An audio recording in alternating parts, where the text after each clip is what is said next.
Halo, aku mau nanya nih, kalian tahu nggak sih apa itu elektrokardiograf? Elektrokardiograf atau EKG merupakan sebuah alat diagnostik yang digunakan untuk mengukur aktivitas listrik dalam jantung, yang dimana aktivitas listrik ini itu akan dihasilkan dan direpresentasikan pada monitor alat EKG dalam bentuk gelombang PQRST. Nah, alat ini tuh akan mengukur ritme jantung kita saat jantung dalam keadaan kontraksi dan relaksasi. Nah, di mana hasil dari grafik yang ditampilkan pada monitor EKG itu merupakan yang disebut dengan elektrokardiogram. Elektrokardiogram sendiri akan memberikan informasi mengenai ritme jantung, kekuatan kontraksi, irama jantung, dan gangguan listrik yang dihasilkan oleh degup jantung itu sendiri. Selanjutnya ada rangkaian utama dalam EKG. Yang pertama ada elektroda. Elektroda adalah sebuah sensor yang ditempelkan pada kulit pasien yang dimana mengambil sinyal listrik potensial yang dihasilkan oleh jantung saat berdetak dan menghantarkannya ke rangkaian elektronika atau PCB untuk diproses. Biasanya berbentuk bantalan perekat yang sekali pakai dengan mengandung gel konduktif untuk mengurangi impedansi pada kulit. Terus selanjutnya ada IC AD620 atau Instrumentation Amplifier. Adalah IC penguat instrumentasi presisi tinggi dan merupakan jantung dari tahap awal rangkaian EKG. Fungsi sederhananya adalah menguatkan sinyal EKG yang sangat lemah dengan penuh noise dari datangnya elektroda.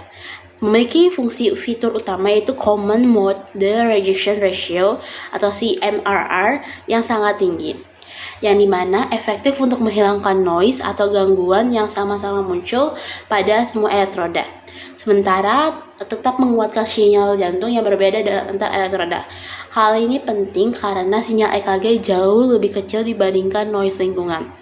Terus ada LM358 atau penguat operasional ganda yang serbaguna dan murah.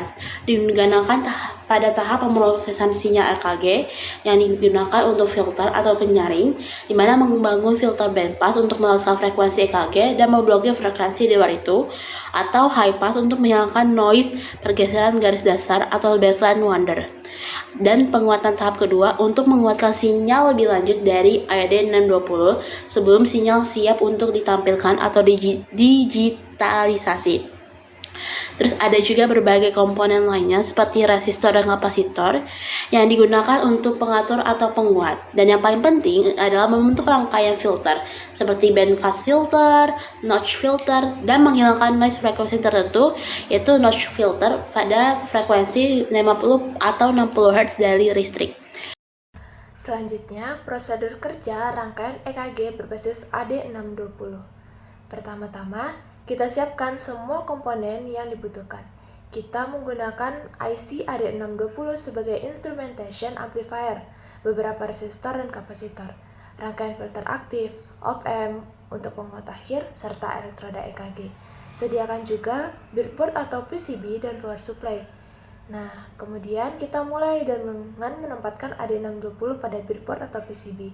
Hubungkan pins IN plus dan IN negatif ke elektroda sinyal, lalu pasang resistor guide di antara pin 1 dan pin 8. Pastikan wiring rapi agar sinyal tidak mudah terganggu oleh noise. Ketiga, membuat rangkaian filter. Nah, selanjutnya itu kita akan merakit filter secara bertahap. Pertama-tama high pass filter untuk menghilangkan drive DC, kemudian low pass filter untuk membatasi frekuensi tinggi, serta yang terakhir notch filter 50 Hz untuk meredam noise listrik dari lingkungan.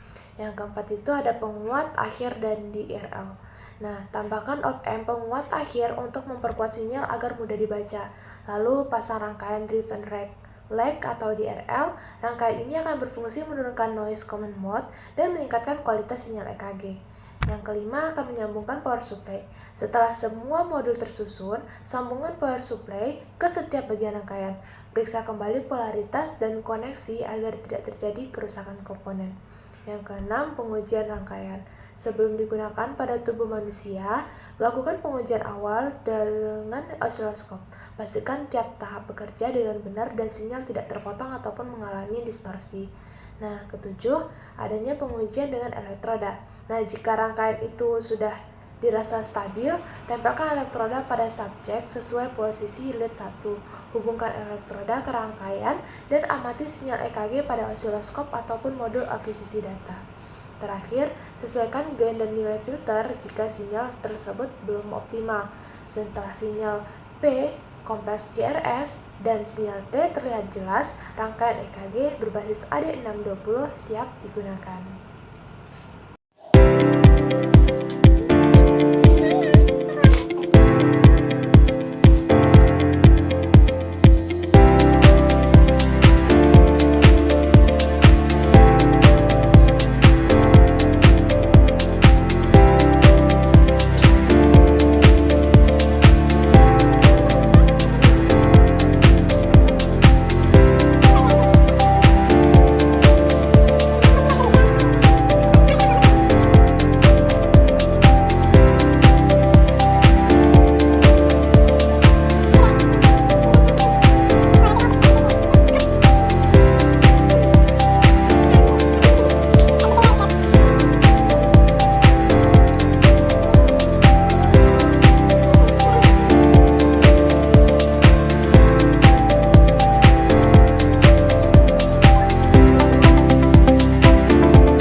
Your attention please, this is the final call for passengers of Qatar Airways on flight number Q